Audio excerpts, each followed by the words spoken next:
January 18th, 2021, Monday of the second week in Ordinary Time. A reading from the letter to the Hebrews. Brothers and sisters, every high priest is taken from among men and made their representative before God to offer gifts and sacrifices for sins. He is able to deal patiently with the ignorant and erring, for he himself is beset by weakness, and so, for this reason, must make sin offerings for himself as well as for the people.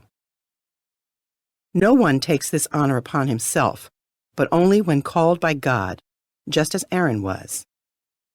In the same way, it was not Christ who glorified himself in becoming high priest, but rather the one who said to him, "You are my son. This day I have begotten you." Just as he says in another place, "You are a priest forever, according to the order of Melchizedek." In the days when he was in the flesh, he offered prayers and supplications with loud cries and tears to the one who was able to save him from death. And he was heard because of his reverence. Son though he was, he learned obedience from what he suffered. And when he was made perfect, he became the source of eternal salvation for all who obey him. The word of the Lord. Responsorial Psalm. The response is, "You are a priest forever in the line of Melchizedek." The Lord said to my Lord, "Sit at my right hand till I make your enemies your footstool." You are a priest forever in the line of Melchizedek. The scepter of your power the Lord will stretch forth from Zion. Rule in the midst of your enemies. You are a priest forever in the line of Melchizedek. Yours is princely power in the day of your birth, in holy splendor. Before the day star, like the dew, I have begotten you. You are a priest forever in the line of Melchizedek. The Lord has sworn, and he will not repent.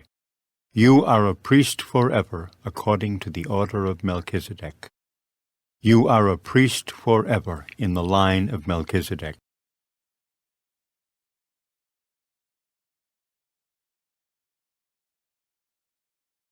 A reading from the Holy Gospel according to Mark. The disciples of John and of the Pharisees were accustomed to fast. People came to Jesus and objected, "Why do the disciples of John and the disciples of the Pharisees fast, but your disciples do not fast?" Jesus answered them, "Can the wedding guests fast while the bridegroom is with them? As long as they have the bridegroom with them, they cannot fast. But the days will come when the bridegroom is taken away from them, and then they will fast on that day. No one sews a piece of unshrunken cloth on an old cloak. If he does, its fullness pulls away, the new from the old, and the tear gets worse. Likewise, no one pours new wine into old wineskins. Otherwise, the wine will burst the skins, and both the wine and the skins are ruined. Rather, new wine is poured into fresh wineskins." The Gospel of the Lord.